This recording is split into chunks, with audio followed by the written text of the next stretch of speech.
is clearly in the know that these are not meant to be sold. So it's such a shame that somebody who knows is conniving and is selling things that are meant to save the lives of children who are being killed in a country where malaria is such a big problem. It's shocking. Everybody get up.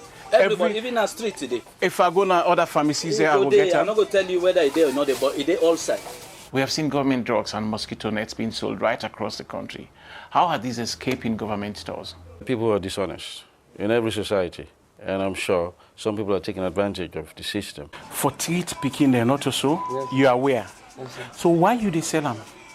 How you feel when you're so greedy at the expense of innocents picking their life?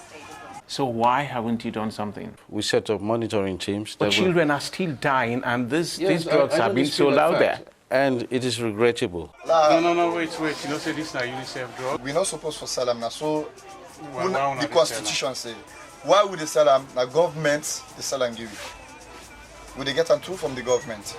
They may have come from the medical stores, and that it is not government policy. Government does not encourage that.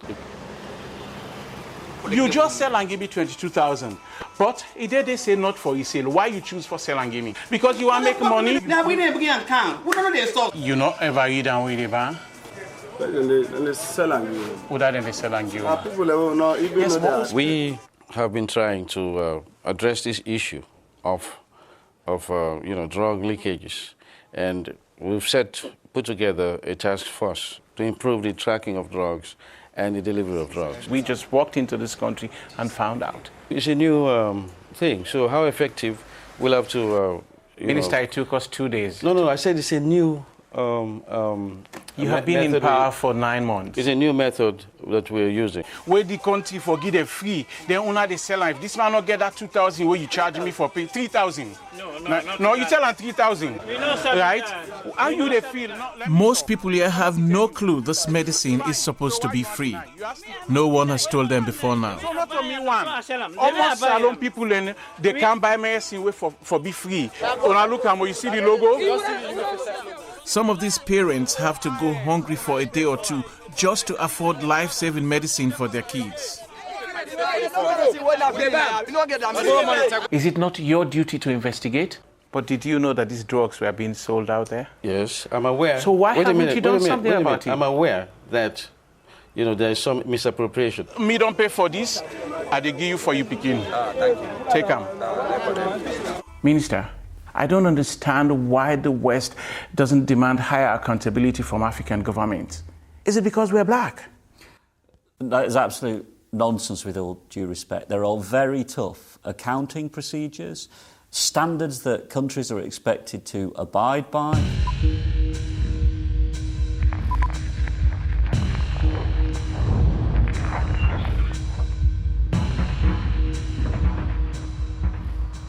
Since the end of the Civil War, British people have donated £220 million to help rebuild my country. How much of it, I wonder, has reached those it was intended for? Sierra Leone's former anti-corruption czar described this country as a leaking bucket.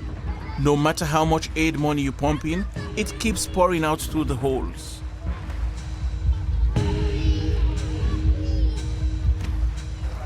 This is Krube, one of Freetown's poorest areas. But despite the squalor and lack of resources, perfectly timed out children head to school every morning while their parents busy themselves trying to make a living from whatever is available. Lovely girl, them.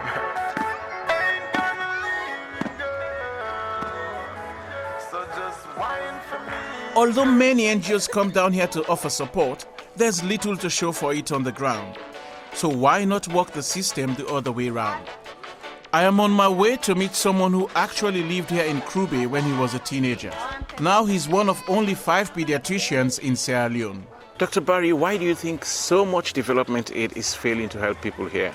If you've never been hungry, you'll never understand when someone says, I'm hungry. A difference can be made by improving the living standards of these people so that they'll stop thinking about ways of surviving or start thinking about ways of developing.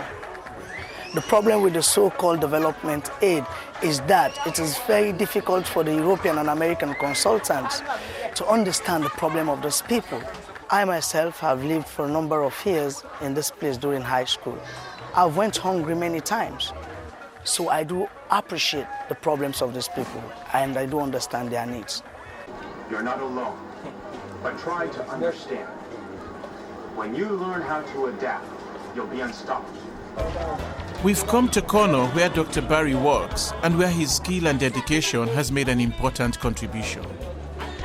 Blood diamonds from this place funded the rebels during the Civil War. Tens of thousands of innocent people were killed. The rebels cut the hands and legs of many more.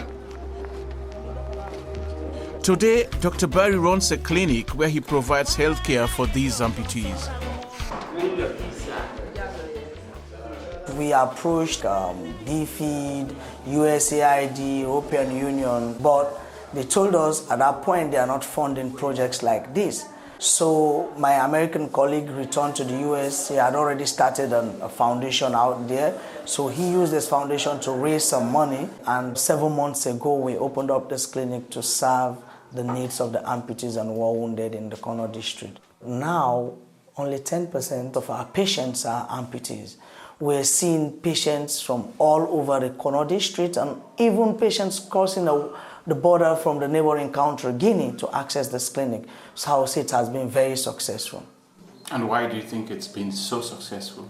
Because instead of following the usual bureaucratic procedure, we went straight to the community, we interacted with them, we tried to understand their basic needs, and as a result, they were very supportive in developing this project. So as such, we built this clinic in 9 months, which is unheard of in Sierra Leone. This approach, building on local expertise and need, has a lot going for it.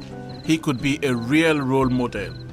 I want to get out there and speak to real people at the sharp end, both those receiving our aid and those remarkable people day in and day out who are transforming people's lives in villages throughout Africa and the developing world.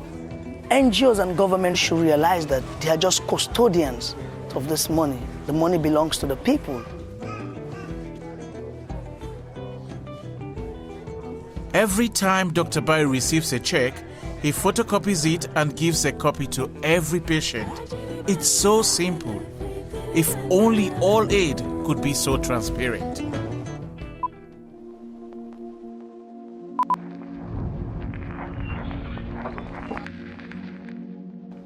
When will Africa exist without aid? I am here at a prestigious Kampala University. I've got 2 questions for a group of third-year economics students. How many of you, after graduating, would want to set up your own businesses? These are our brightest. And how many of you would want to work in the aid industry, working for local as well as international NGOs? Are they destined to change the system? Or will they end up trapped within it? Sorius Samura reporting there. And as he said at the beginning of that film, most countries in Africa really do need our partnership and our aid, albeit better targeted, if millions of people are to escape the trap of poverty. Worth getting it right, surely. Next week, the big dig for British coal. The government wants power stations to burn more of it to keep the lights on. But who wants to live next door to an open-cast coal mine? A plot to assassinate a UN special negotiator is uncovered in Spooks, next on BBC One. Revelations from Churchill's historic meeting with Stalin on BBC Two, and a new lease of life for the department store in the new series on BBC 4.